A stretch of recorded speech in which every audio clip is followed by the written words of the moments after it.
श्री गणेशाय नमः। श्री शिवाय नमस्तभ्यं। हर हर महादेव। नमस्ते शारदे देवी काशीपुरवासिनी त्वमं प्रार्थया नित्यं विद्यादानं च देहि मे। कंबुकंठी सुताम्रोष्टि सर्वाभरण भूषिता महासरस्वती देवी जिव्याग्रे सन्निविष्यताम्। कार्तिक महात्म्य का दूसरा अध्याय, गुणवती की कथा। भगवान श्री कृष्ण ने कहा, हे देवी गुणवती अपने पिता व पति को राक्षस के द्वारा मारे जाने का समाचार सुनकर बड़ा विलाप करने लगी।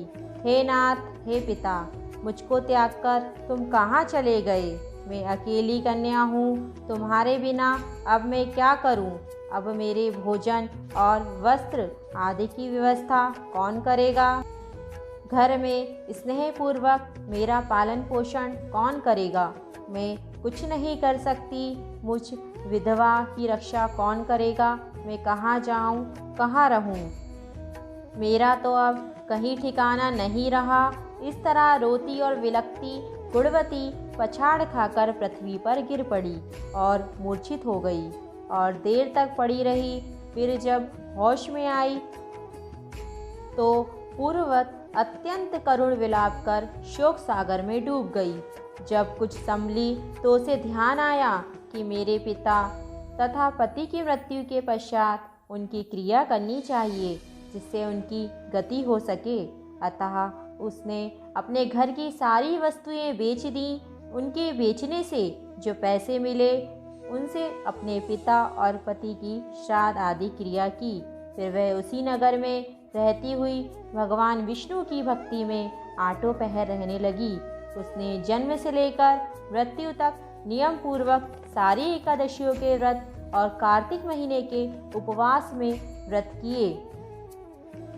हे प्रिय, ये एकादशी और कार्तिक व्रत मुझको बड़े ही प्यारे हैं। मुक्ति, भुक्ति, पुत्र तथा संपत्ति को देने वाले परम पवित्र हैं। जो मनुष्य कार्तिक मास में जब तुला राशि पर सूर्य आता है तो सवेरे उठकर स्नान करते हैं, व्रत व उपासना करते हैं, वे मुझे बहुत ही प्यारे हैं। क्योंकि यदि वे बड़े पापी भी हों तो भी स्नान व व्रत के प्रभाव से उनको मोक्ष की प्राप्ति हो जाती है। जो मनुष्य कार्तिक में स्नान, जागरण, दीपदान तथा तुलसी के वृक्ष की रक्षा करते हैं वे साक्षात विष्णु भगवान के तुल्य हैं। जो मनुष्य कार्तिक मास में मंदिर में झाड़ू लगाते हैं और स्वास्तिक बनाते हैं और विष्णु पूजा करते हैं वे जीवन मुक्त हो जाते हैं।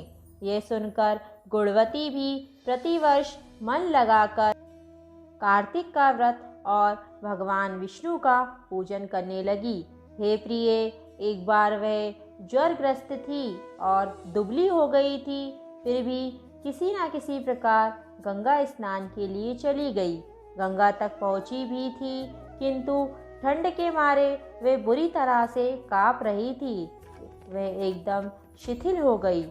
तब वह मेरे भगवान विष्णु के दूतों के द्वारा विष्णु भगवान के धाम में आई। उसके पश्चात ब्रह्मा आदि देवताओं की प्रार्थना पर जब मैंने कृष्ण का अवतार लिया तो उस समय मेरे गण भी मेरे साथ आए। वे सब इस पृथ्वी पर यादव बने हैं। तुम्हारे पिता जो कि पूर्व जन्म में देव शर्मा थे इस समय स्त्राजित हैं। पूर्व जन्म में चंद्र शर्मा जो तुम्हारा पति था वह आकू है। और हे भामिनी, तू ही वह गुणवती है। ये कार्तिक व्रत का ही प्रताप है जिससे कि तू मेरी अर्धांगिनी बनी है। पूर्व जन्म में तुमने मेरे मंदिर के द्वारे पर तुलसी का पौधा लगाया था। वह इस समय तेरे महलों के आंगन में कल्प वृक्ष के रूप में खड़ा है। तुमने जो उस जन्म में दीपदान किया था उसके कारण तुम्हारी देह सुंदर है, तुम्हारे शरीर में शोभा है और घर में साक्षात लक्ष्मी निवास करती है। तुमने चूंकि पूर्व जन्म में अपने समस्त व्रतों का फल पति स्वरूप विष्णु के अर्पण कर दिया था, उसी के प्रभाव से तुम इस समय मेरी प्रिय पत्नी बनी हो। पूर्व जन्म में आजीवन तुमने जो नियम से कार्तिक मास का व्रत किया था उसका ये प्रभाव है कि मेरा और तुम्हारा कभी वियोग नहीं होगा। इस प्रकार जो कोई कार्तिक मास में व्रत आदि करते हैं वे मुझे तुम्हारे ही समान प्यारे हैं।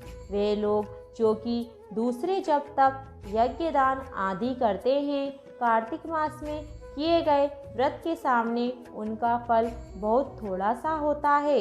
यानी कार्तिक मास के व्रतों का 16वां भाग भी नहीं है। इस तरह से सत्यभामा भगवान श्री कृष्णचंद्र जी महाराज से अपने पूर्व जन्म के पुण्य का प्रभाव सुनकर अति प्रसन्न हुई। इस तरह कार्तिक महात्म्य का दूसरा अध्याय संपन्न हुआ। मिलते हैं अगली वीडियो में तीसरे अध्याय के लिए। श्री शिवाय नमोस्तभ्यम। हर हर महादेव। ओम नमो भगवते वासुदेवाय नमः।